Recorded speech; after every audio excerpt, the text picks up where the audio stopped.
Hello everyone, welcome back to our YouTube channel physics tool. आप लोगों का बहुत बहुत स्वागत है। और आज मैं ललिता आनंद प्रकाश आपके सामने बुद्धि के अंतर्गत नया टॉपिक लेके आई हूँ। इससे पहले हम लोग ने बुद्धि परीक्षण सारे कंप्लीट कर लिए थे, जिसमें अंतिम हमने जो पढ़ा था वो था भाटिया निष्पादन बैटरी।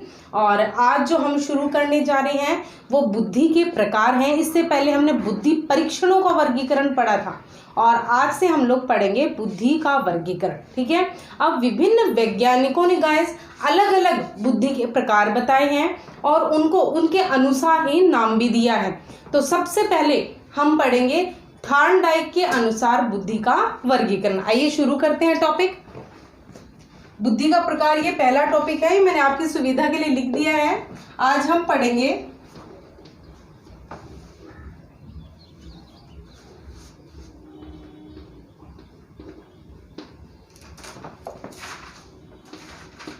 थॉर्नडाइक द्वारा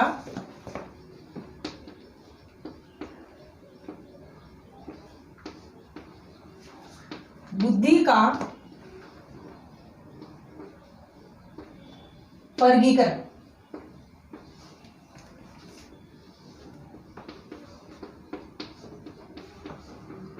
देखिए गाइस, थॉर्नडाइक को आप बहुत ही अच्छी तरह से जानते होंगे, वैसे नहीं जानते होंगे, नाम से तो जानते होंगे, क्योंकि बहुत जगह मनोविज्ञान के क्षेत्र में आपने थॉर्नडाइक का नाम सुना होगा। और थॉर्नडाइक ने विभिन्न प्रकार के सिद्धांत भी दिए हैं इसी के अंतर्गत, लेकिन हम सबसे पहले बुद्धि के प्रकार इसके अंतर्गत पढ़ेंगे। और बुद्धि के जो प्रकार हैं यानी टाइप्स ऑफ इंटेलिजेंस, इसके अंतर्गत थॉर्नडाइक ने 3 प्रकार बताए हैं बुद्धि के। कितने प्रकार बताए हैं? 3 प्रकार बताए हैं। सबसे पहले हम देखेंगे नंबर 1 सामाजिक बुद्धि। पहला जो प्रकार थॉर्नडाइक ने बताया है वो है सामाजिक बुद्धि।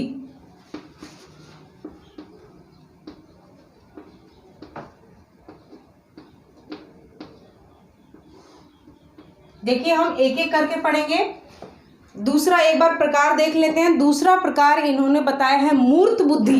ठीक है, पहला सामाजिक बुद्धि, दूसरा मूर्त बुद्धि और तीसरा है अमूर्त बुद्धि। तो सबसे पहले हम सामाजिक बुद्धि को पढ़ेंगे। गाइस, सामाजिक बुद्धि थॉर्नडाइक के अनुसार ये बुद्धि का ऐसा प्रकार है जिसमें सामाजिक संबंधों को बनाया जाता है, यानी जो व्यक्ति समाज के अंतर्गत मधुर संबंध स्थापित करता है वो इसके अंतर्गत आता है। यानी कि सिर्फ मधुर ही नहीं, कोई अच्छे व्यवहार से अपना बहुत अच्छा संबंध स्थापित कर लेता है और कोई बुरे व्यवहार से बहुत बुरा संबंध स्थापित कर लेता है।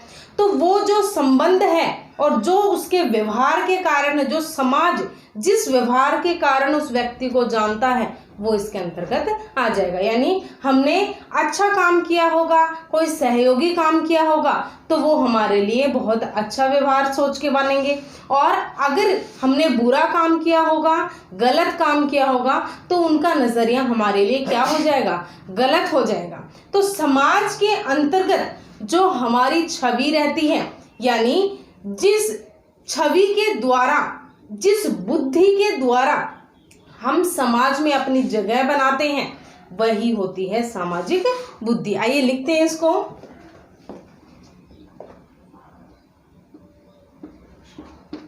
सामाजिक बुद्धि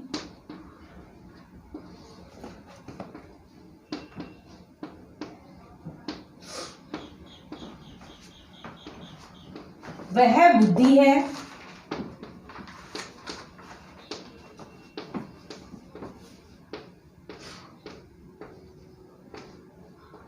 जिसके द्वारा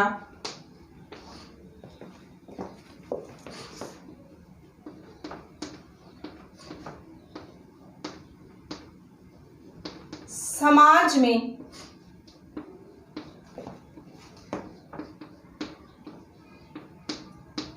संबंध स्थापित किया जाता है।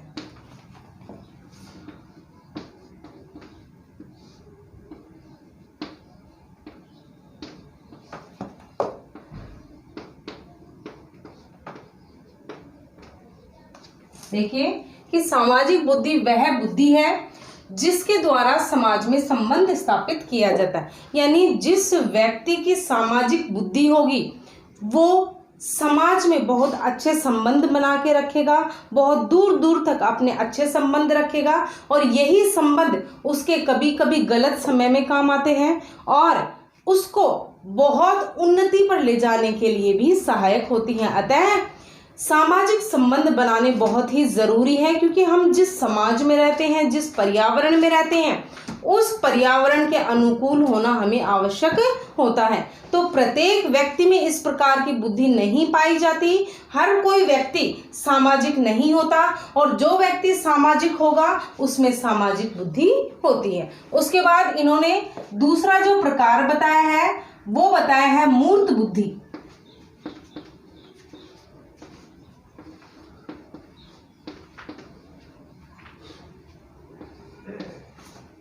दूसरा इन्होंने बताया है मूर्त बुद्धि। देखिए गाइस, मूर्त बुद्धि एक तरह से हम बोलेंगे कि मूर्त बुद्धि उस व्यक्ति की होती है जो ठोस काम कर सकता है। ठोस काम का अर्थ है कोई ठोस चीज उठा नहीं, कहने का अर्थ है जो मोटा काम कर सकता है, बारीकी का वाला काम नहीं। जिस प्रकार मकान बनाना क्या है, एक प्रकार से मेहनत का काम है, ठोस काम है। व्यापार करना, मजदूरी करना, ठीक है, जिसमें अधिक दिमाग ना लगे, जिसमें अधिक श्रम हो, वो बोलेंगे उसको मूर्त बुद्धि। ठीक है, तो आइए इसको लिखते हैं।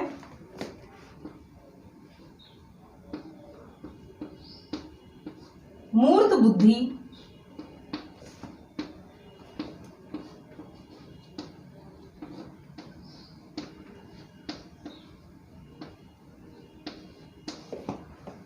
वह बुद्धि है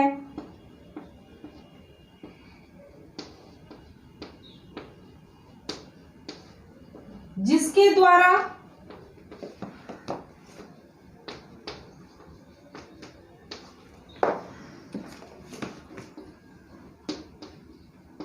ठोस कार्य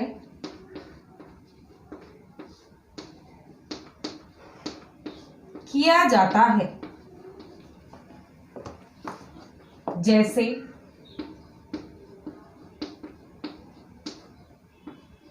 अभी मैंने आपको बताया मकान बनाना,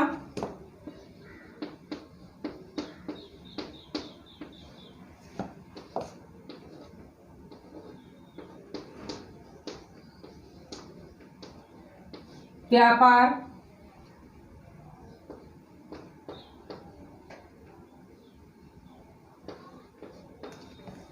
अतः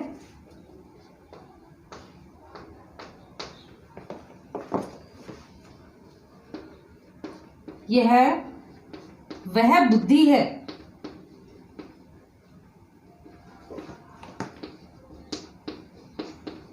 जो ठोस कार्य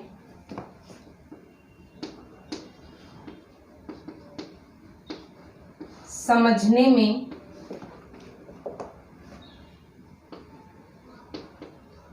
काम आए।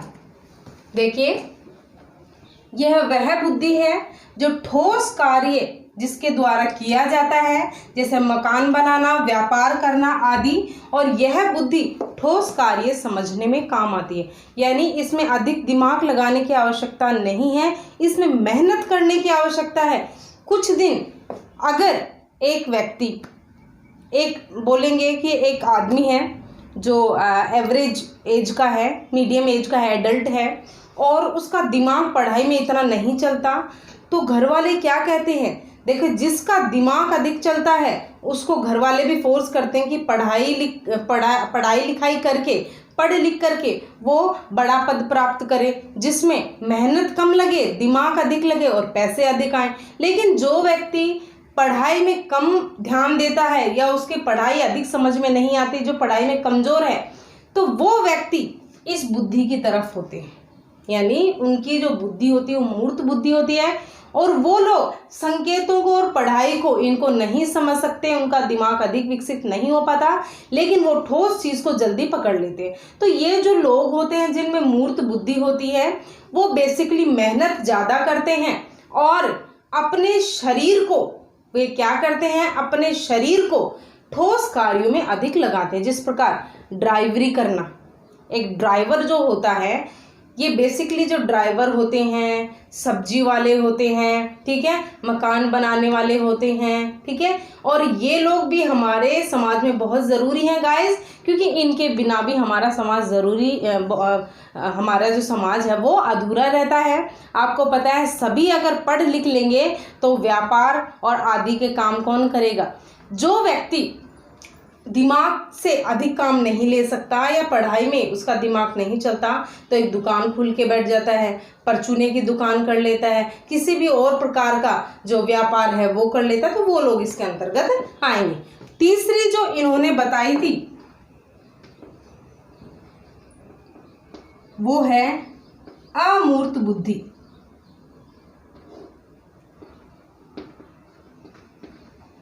तीसरी कौन सी है? अमूर्त बुद्धि। हम पहले लिख लेते हैं। अमूर्त बुद्धि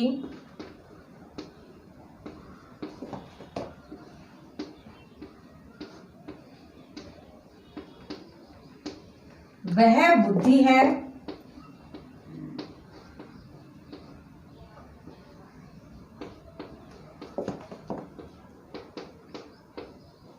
जो संकेतों,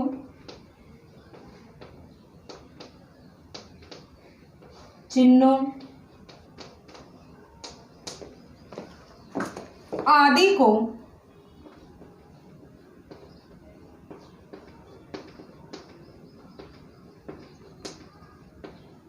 समझने में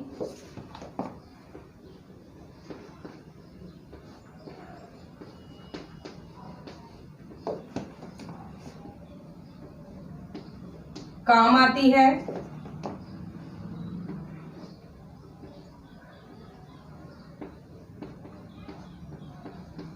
इस प्रकार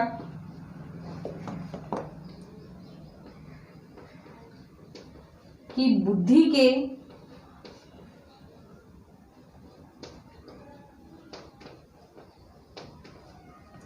लोग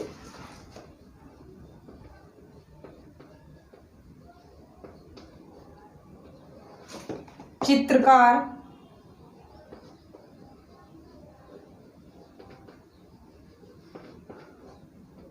कलाकार,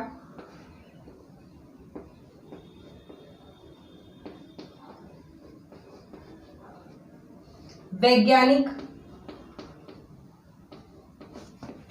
आदि होते हैं।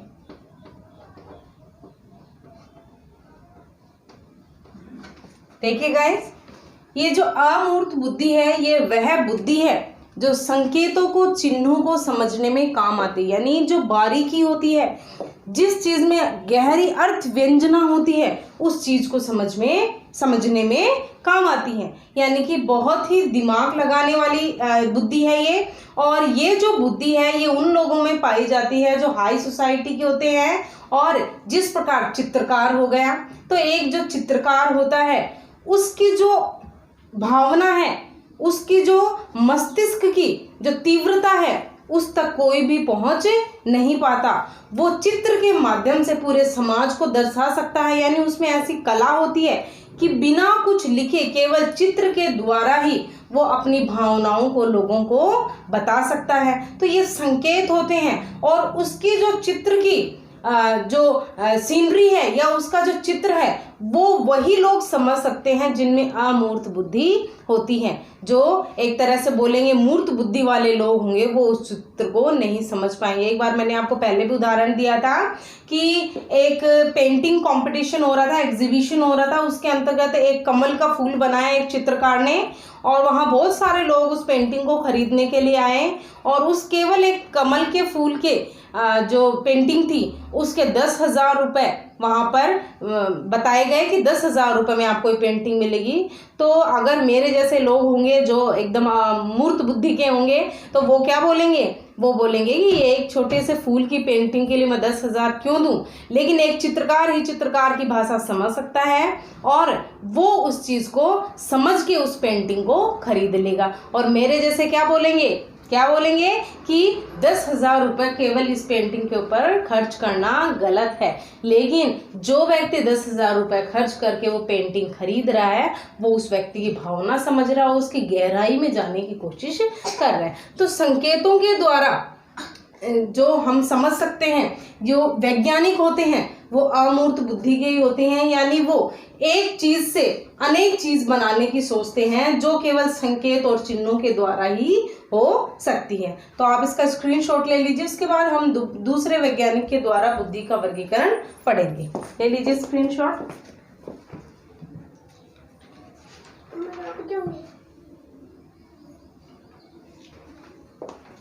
अब हम लोग कैटल के द्वारा वर्गीकरण पढ़ेंगे।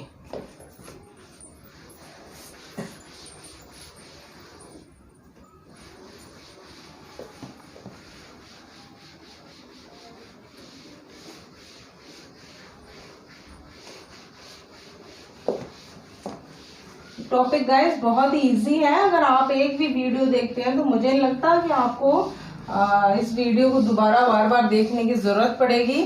और वैसे तो टॉपिक हार्ड होता है, लेकिन मैं इस तरह से आपके सामने लाती हूँ कि आपको एक बार में सेट हो जाए कि हमने क्या पढ़ा है। देखिए, अब हम पढ़ेंगे कैटल का वर्गीकरण।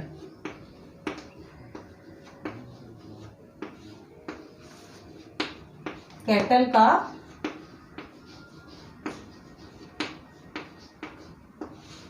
वर्गीकरण। गाइस, कैटल जो वैज्ञानिक थे या मनोवैज्ञानिक थे, उन्होंने बुद्धि के 2 प्रकार बताए। कितने प्रकार बताए? 2 प्रकार बताए। और वो जो दोनों प्रकार हैं वो दोनों एक अनुवांशिक पे निर्भर है, एक अनुवांशिकता पे निर्भर है, हेरिडिटी पे, और जो दूसरा होता है वो पर्यावरण पे। इन्होंने कहा है कि मनुष्य में जो बुद्धि होती है वो एक तो उसको धरोहर के रूप में प्राप्त होती है। धरोहर के रूप में प्राप्त होने का अर्थ है कि उसके मस्तिष्क में जितना बुद्धि का विकास हुआ है वो उसके माता पिता से या परिवार से प्राप्त हुआ है। तो उस प्रकार की जो बुद्धि है जो हमें अपने माता पिता से आनुवांशिकता के आधार पर प्राप्त हुई है उसका हम विकास नहीं कर सकते। यानी कहने का अर्थ है उसको अधिक बढ़ा नहीं सकते, जितनी बुद्धि है वो उतनी ही रहेगी। अब दूसरा जो उन्होंने वर्गीकरण बताया वो बताया है पर्यावरण के आधार पर, यानी आसपास के पड़ोस से और समाज से जो बुद्धि प्राप्त होती है वो उन्होंने दूसरा भाग बताया। और ये जो बुद्धि होती है जो पर्यावरण से हमें प्राप्त होती है इसका विकास किया जा सकता है, और विकास करके इसके द्वारा वैज्ञानिक भी बना जा सकता है। वैज्ञानिक बनने का क्या अर्थ है? वैज्ञानिक बनने का अर्थ है बहुत बड़े लोग हम लोग बन सकते हैं अगर दूसरे प्रकार की बुद्धि हम में है उसको हम विकसित कर सकते हैं। ठीक है, जिस प्रकार एक उदाहरण देंगे कि किसी की हाइट है कम है तो वो हाइट नहीं बढ़ा सकता। क्यों? क्योंकि वो उसको आनुवांशिकता के आधार पर मिली है, ईश्वर ने दी है। लेकिन उस हाइट को छुपाने के लिए वो बुद्धि को तीव्र कर सकता है कि लोग उसे हाइट से ना जाने, किससे जाने? बुद्धि से जाने। ठीक है, तो कुछ हम में ऐसी कमियां होती हैं जो हमें ईश्वर देता है, तो उसमें फेरबदल नहीं करने से हमें मायूस नहीं होना चाहिए, बल्कि ऐसा एक तरीका निकालना चाहिए कि वो जो कमी है वो दिखे ही ना, बल्कि जो हमारी अच्छाइयाँ हैं वो हम लोगों के सामने प्रकट करें। तो कैटल जो थे इन्होंने 2 वर्गीकरण दिया। एक वर्गीकरण दिया तरल बुद्धि और दूसरा दिया ठोस बुद्धि। आइए लिखते हैं। इन्होंने 2 प्रकार की बुद्धि बताई है। पहली इन्होंने बताई है तरल बुद्धि। पहली क्या बताई है? तरल बुद्धि। तरल बुद्धि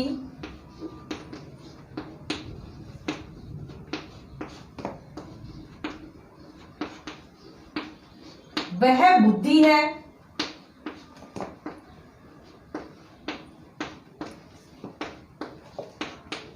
जो व्यक्ति को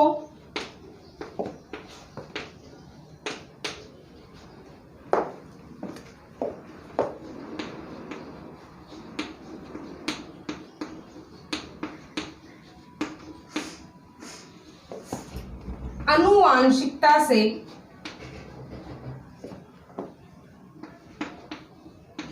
प्राप्त होती है,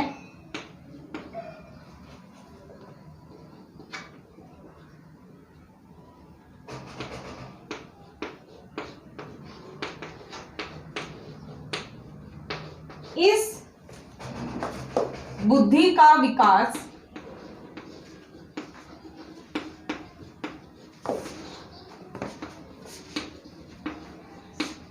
नहीं किया जा सकता।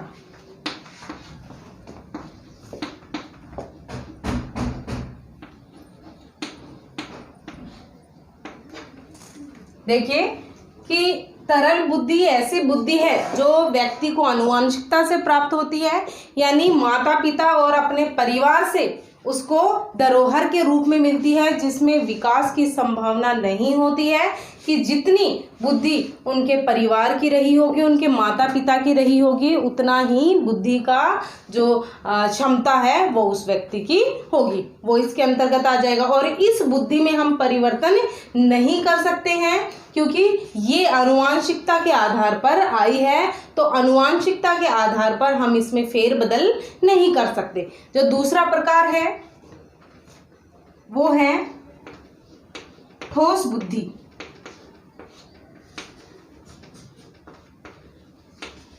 दूसरा जो प्रकार है वो क्या है? ठोस बुद्धि।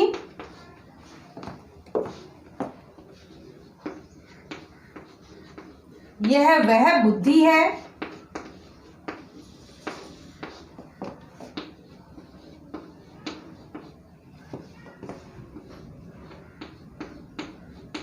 जो व्यक्ति को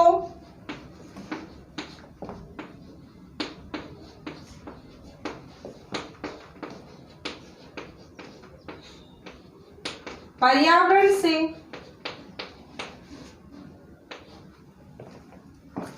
प्राप्त होती है, अतः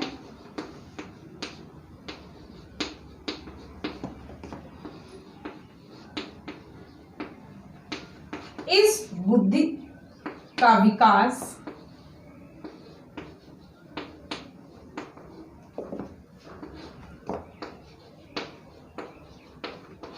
किया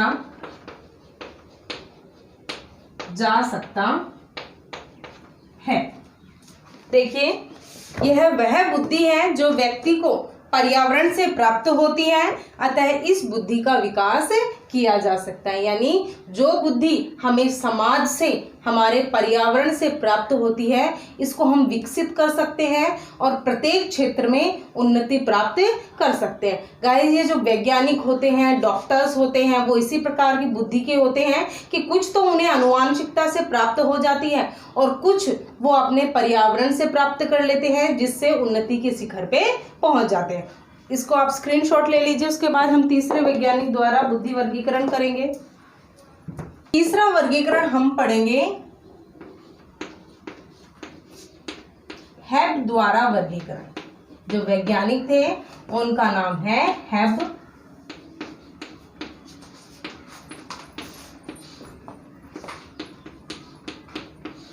हेब ने गाइस 3 प्रकार की बुद्धि बताई है, जिस प्रकार थॉर्नडाइक ने बताई थी।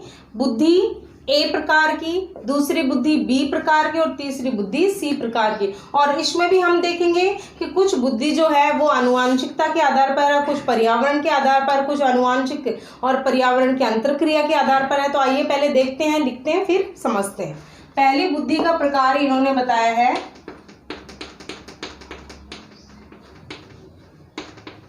ए प्रकार की बुद्धि। पहला वर्गीकरण इन्होंने क्या दिया है? ए प्रकार की बुद्धि। ये जो ए प्रकार की बुद्धि है, यह बुद्धि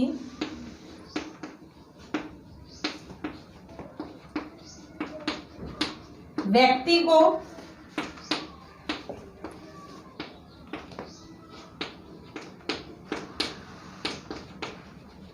आनुवांशिकता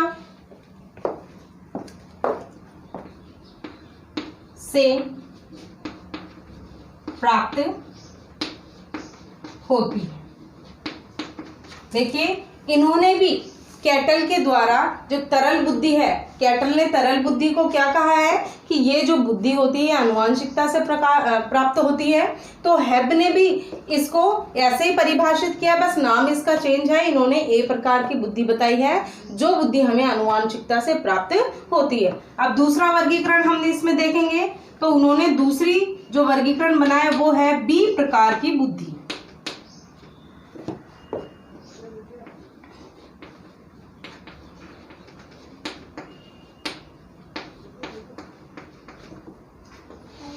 बी प्रकार की बुद्धि, यह बुद्धि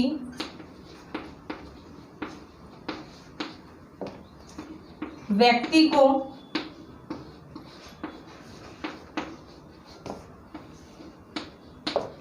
आनुवांशिकता, इसमें गाइस अगर कोई स्पेलिंग मिस्टेक हो तो इसको प्लीज करेक्ट कर लेना, हो सकता है इसमें छोटी बड़ी मिस्टेक हो। और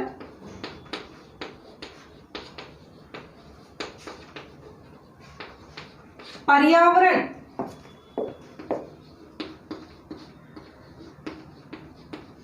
की अंतरक्रिया से प्राप्त होती है।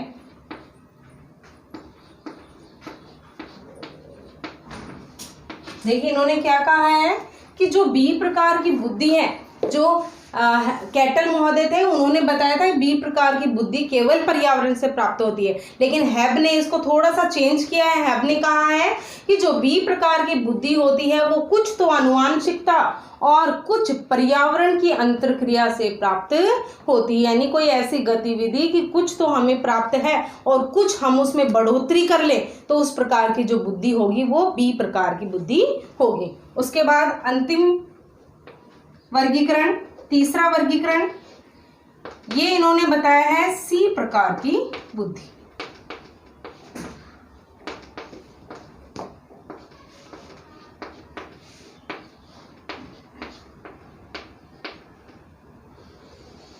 सी प्रकार की बुद्धि देखिए,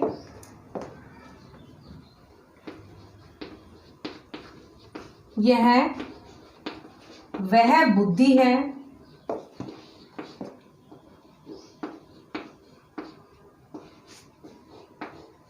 जो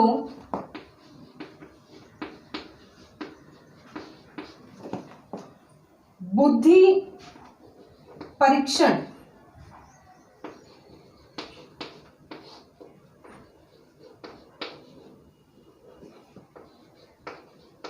मापती है। यानी इसमें कुछ विशेष नहीं, इन्होंने कहा है कि जो सी प्रकार की बुद्धि होगी वो बुद्धि परीक्षण मापेगी, यानी कि मनुष्य में कितनी बुद्धि है वो जो परीक्षण होगा वो इस प्रोसेस में होगा। तो गाइज आज के लिए हमारे पास यही है और इतना ही हम करेंगे। आज बुद्धि के प्रकार में हमने 3 वैज्ञानिकों के द्वारा वर्गीकरण किया है। पहले हमने पढ़ा था थॉर्नडाइक के द्वारा, जिन्होंने बुद्धि को 3 प्रकार से परिभाषित किया है। पहली जो थी वो थी सामाजिक, दूसरी मूर्त और तीसरी अमूर्त, ठीक है। उसके बाद कैटल ने वर्गीकरण किया और उन्होंने 2 प्रकार से इसको परिभाषित किया, तरल बुद्धि और ठोस बुद्धि। और तीसरा हमारे सामने है हेब द्वारा वर्गीकरण। इन्होंने भी जो बुद्धि के प्रकार बताए हैं वो 3 बताए थे। ए प्रकार की बुद्धि, ए टाइप, दूसरी बी प्रकार की, बी टाइप, और तीसरी सी प्रकार की बुद्धि। और अंत में नए वीडियो के साथ कल आपके सामने फिर उपस्थित होंगी। और मेरी हमेशा की तरह रिक्वेस्ट रहेगी कि प्लीज़ हमारे चैनल को लाइक, शेयर और सब्सक्राइब ज़रूर करें। और आपको हमारे वीडियोस कैसे लग रहे हैं हमें कमेंट करके बताते रहिए। जय हिंद, जय भारत।